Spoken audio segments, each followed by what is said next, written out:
será que ao invés do software, e hoje é um grande negócio se vender software com relação a esse produto, lavagem lá, poxa, será que não... Eu lembro do software para essas coisas básicas de piscina que a gente viu, de um software lusitano, que foi criado da sabedoria lusitana, que diz que quem cabritos tem e cabras não possui, de algum lugar provém. Então, quem olha a piscina, quem olha algumas coisas, sinais, quem vai para a fronteira como a doutora Lia, foi lá e viu o movimento do banco, falou, isso é gritante. O município não tem a capacidade da movimentação. Nós estamos ainda muito atrás. Eu acho que... dizendo que não sou um jornalista e não tenho esse conhecimento dessa área, mas sou um leitor, eu vejo que faltam muitos temas impactantes. Eu vi que se evoluiu. Eu sou do tempo que era juiz e via lá o jornalista ia buscar a fonte na delegacia, na vara. Hoje a coisa mudou, já existe a investigação própria. Aquele que ia com aquela fonte já feita, preparada, não, hoje já vai. Mas talvez com cursos, estímulos, se vai chegar a algumas coisas que outros países, eu não estou dizendo que sejam excelentes, mas outros países já fizeram. Beraba, tem mais um telespectador aqui, o Daniel, mandou pela internet uma pergunta que é extremamente provocadora, né? Diz ele, a mídia pouco fala da questão da legalização como alternativa na luta contra as drogas. Não deveria ser o contrário? Quer dizer, não deveria haver mais ênfase nessa questão da legalização? Pergunta ele. A mídia tem discutido isso. Essa questão da legalização tem estado nos jornais, tem estado... Não vejo dessa maneira, através de artigos, através de debate, através de reportagens. Agora mesmo, essa semana, voltou à tona outra vez, volta e meia, o ex-presidente Fernando Henrique Cardoso está colocando, os jornais estão noticiando, Sérgio Cabral voltou a colocar novamente essa questão. Eu acho que a imprensa tem várias dificuldades, várias falhas e tudo mais. Agora, é um mundo, quer dizer, o que está sendo apresentado aqui, inclusive, pelo Mairovitch e pelo Diniz, é um mundo de cobertura que a gente tem que estar preparado para fazê-lo. Claro. Estamos fazendo. Esse estudo, por exemplo, que o Mairovitch se referiu, das contas em agências de fronteiras, os jornais já deram, né? E isso tem bastante tempo.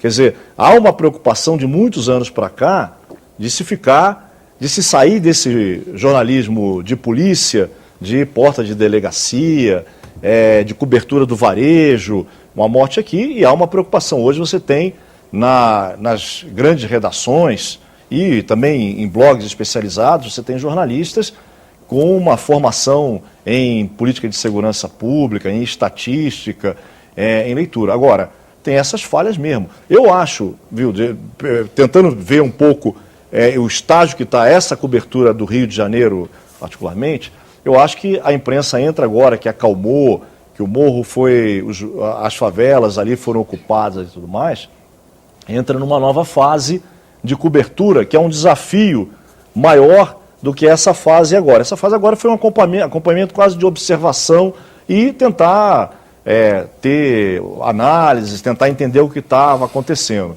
Eu acho que agora realmente entra numa fase de cobertura um pouco mais sofisticada, porque vai ter que ser nessa direção. Quer dizer, esse tipo de trabalho que está sendo feito no Rio de Janeiro vai dar certo? É possível se ocupar dessa maneira com UPPs, todas as favelas que hoje têm ocupação? Em que momento vai se chegar às milícias? Quem financia isso, que é o ponto de partida dessa discussão hoje, aqui no Observatório, colocado pelo Diniz e bem trabalhado pelo Mairovitch? Quem financia? De onde vêm esses recursos? A polícia, a inteligência da polícia está fazendo um bom trabalho? É capaz de fazer isso? Está havendo realmente um trabalho de coordenação?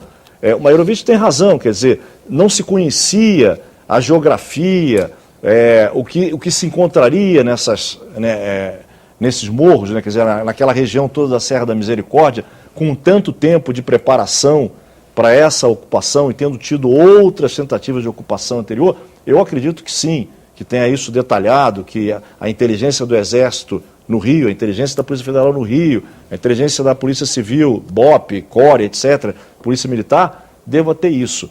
Agora, o resultado até agora foi uma coisa assim de ocupação, e diga-se de passagem, não sei se o Mairovitch concorda, foi uma operação bem sucedida, né? Quer dizer, uma coisa é se surpreender com a piscina do fulaninho lá em cima. Agora, me pareceu que a operação toda, como foi feita, né, com o trabalho, com o apoio de Marinha, de Exército, e a entrada ali, sem morte, me pareceu uma operação de ocupação, né, não de solução definitiva, mas de ocupação bem feita, ou não? Eu, inclusive, já escrevi vários artigos, sempre apoiando e elogiando, inclusive o trabalho do secretário de Segurança. Veja, eu não tenho filiação política partidária. O trabalho do secretário de Segurança tem se mostrado um homem equilibradíssimo, que trabalha com planejamento, que tem o pé no chão. Nós demos um grande golpe, porque virou o quadro. O crime organizado que difunde o medo e submete a população e tira os seus direitos, as suas liberdades individuais e públicas, e dá na população. A população acaba sendo solidária pelo medo.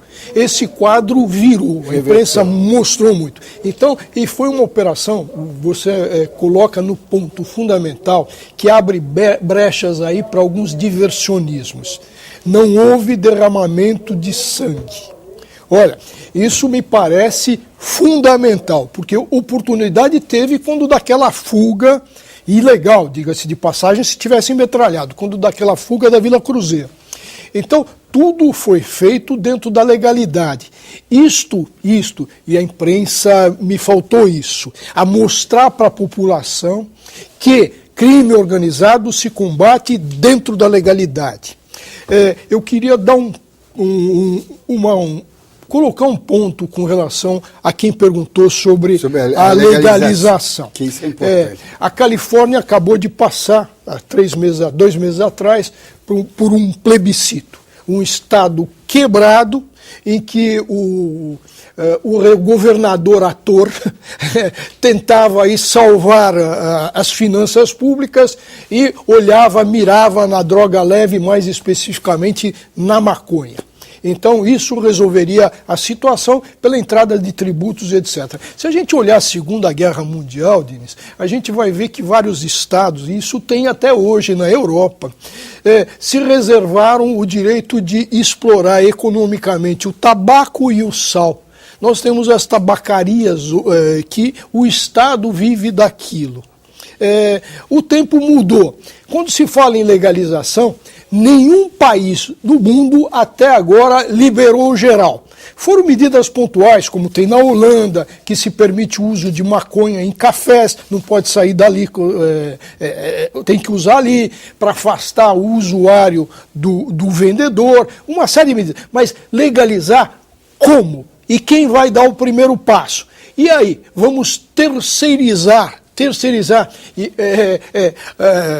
a exploração comercial, o plantio, como fazer? O Canadá, por exemplo, com relação à maconha terapêutica, ele mesmo planta e ele mesmo fornece àqueles que necessitam. Mas o que acontece? Há reclamações que aquela maconha não é ideal, não é bem cultivada. Quer dizer, é mais uma vez o Estado. Vamos privatizar? Como vamos fazer isso? Então, essa questão de legalização, existem muitos discursos, inclusive do ex-presidente Fernando Henrique Cardoso, que levou tanto tempo para descobrir algumas obviedades que ele vem falando, mas no cerne ninguém toca. Vale dizer, como fazer, como num estado, por exemplo, onde, vamos ver esses meninos de morro, onde não se tem uma educação, informação, como é que de repente se legaliza e o consumo vai aumentar? Quer dizer, eu acho que alguns passos precisam ser dados. Vamos começar não mais criminalizando, vamos começar com os tratamentos e etc., progredindo.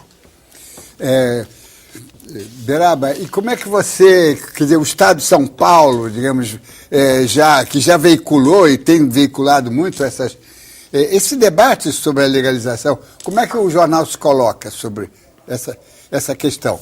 Rapidamente, porque vamos encerrar.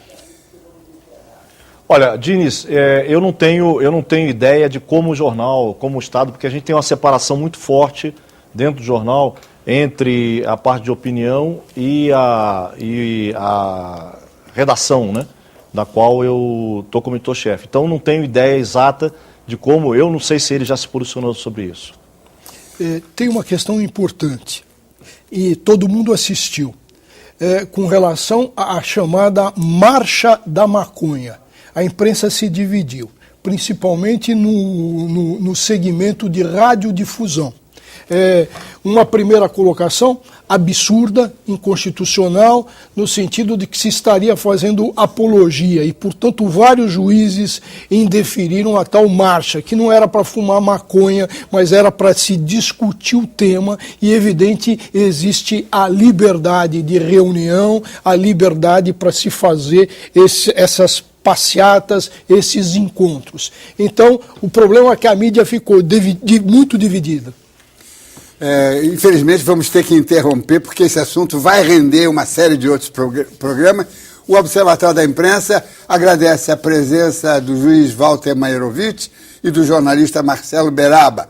E lembra que acompanhando o Observatório da Imprensa pela internet, pela TV ou pelo rádio, você nunca mais vai ler jornal do mesmo jeito. Uma boa noite.